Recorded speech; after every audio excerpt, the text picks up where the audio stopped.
Jazakumullahu khairan katsiran atas jawaban. Ini yang tanya laki atau perempuan? Yang nanya perempuan. Perempuan. Ya.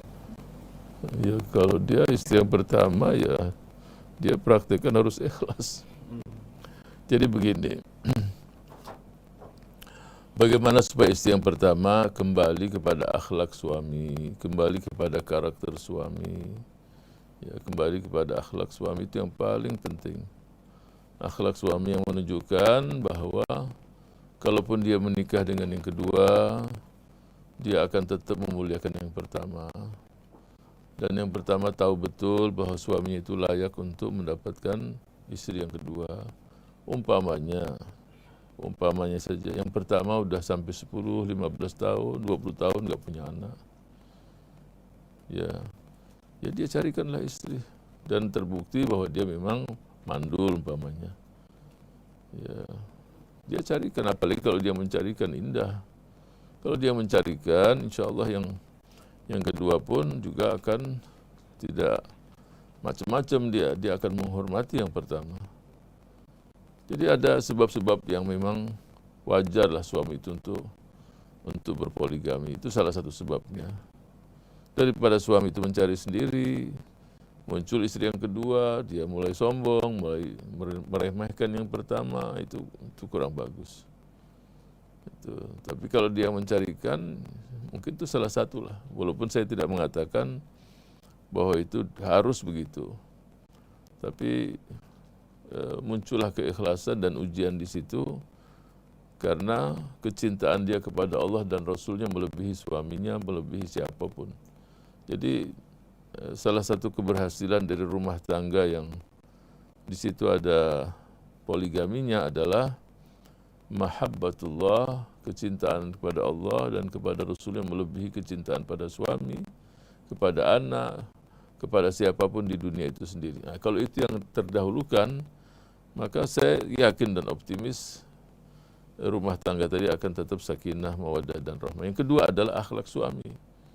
Ya, akhlak suami itu yang selalu dia ingatkan pada yang kedua bahwa ini salah satu cara. Yang pertama ini dia denganku ini sejak aku tidak punya apa-apa. Jadi jangan kamu sakiti hatinya. Contoh seperti Sayyidatuna Khadijah. Ya, katakan kepada yang kedua, ini peran suami. Ya, kamu tidak akan mampu menempati dia. Kamu sekarang melihat saya sudah mampu, tapi kamu tahu dia bagaimana. Ya, ketika aku dalam keadaan sulit, dialah mendampingiku. Ketika aku susah, dia membantuku. Bahasa-bahasa yang seperti itu munculkan. Nah, akan muncul keikhlasan di situ. Nah, kalau tidak, ya terus nanti suami bisa, na'udzubillah, melihat yang pertama sudah tua, muncul yang kedua ini, lebih muda, lebih ini, itu bahaya. Ya. Contoh dari Rasul tadi yang tidak bisa terganggu hati Rasul Sallallahu Alaihi Wasallam kepada istri-istri yang lain, dan yang pertama lah yang paling indah, paling mulia. Dan ketegasan Rasul Sallallahu Alaihi Wasallam itu harus dijadikan suri tauladan juga untuk mereka-mereka yang akan melakukan poligami. Ya, mungkin pendekatan yang lebih kuat lagi adalah ketika seseorang menikah, ya, maka istrinya harus tahu bahwa saya ini dengan ibu saya nggak bisa dipisahkan. Ya, kamu kan sekarang tinggal bersamaku dan bersama ibuku. Ya, kalaupun ada sesuatu kamu dengan ibuku, maka kamu harus mengalah. Sebab saya sebagai anaknya tidak bisa bela kamu. Sebab pasti melukai ibu saya. Itu mungkin bahasa itu penting juga untuk seorang istri memahami sikap suami kepada ibunya. Kalau tidak, si ibu tadi merasa bahwa istri ini nyaingi dia, mengambil anaknya, itu bahaya juga. Nah, karena tadinya kan terus perhatian sama ibu. Ketika menikah, hatinya sudah terbelah. Berarti sama istrinya, ibunya kurang diperhatikan. Ini juga penting dalam rumah tangga.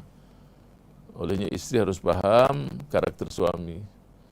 So, pasti juga suatu saat akan ribut menantu itu dengan mertuanya. Itu tinggal suami mau bela siapa. Walaupun ibunya salah, tidak boleh bela istrinya di depan ibunya. Ya, tetap dikatakan wahai istriku, minta maaf.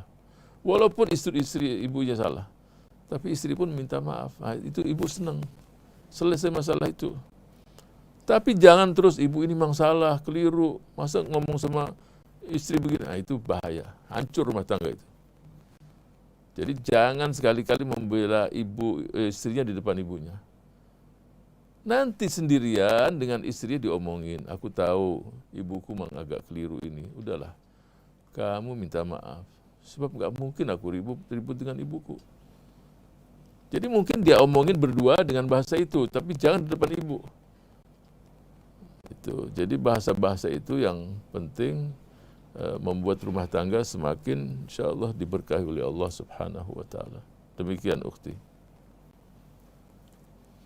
Baiklah, dengan demikian selesai sudah majelis pada malam hari ini dan ada 3 orang yang mendapatkan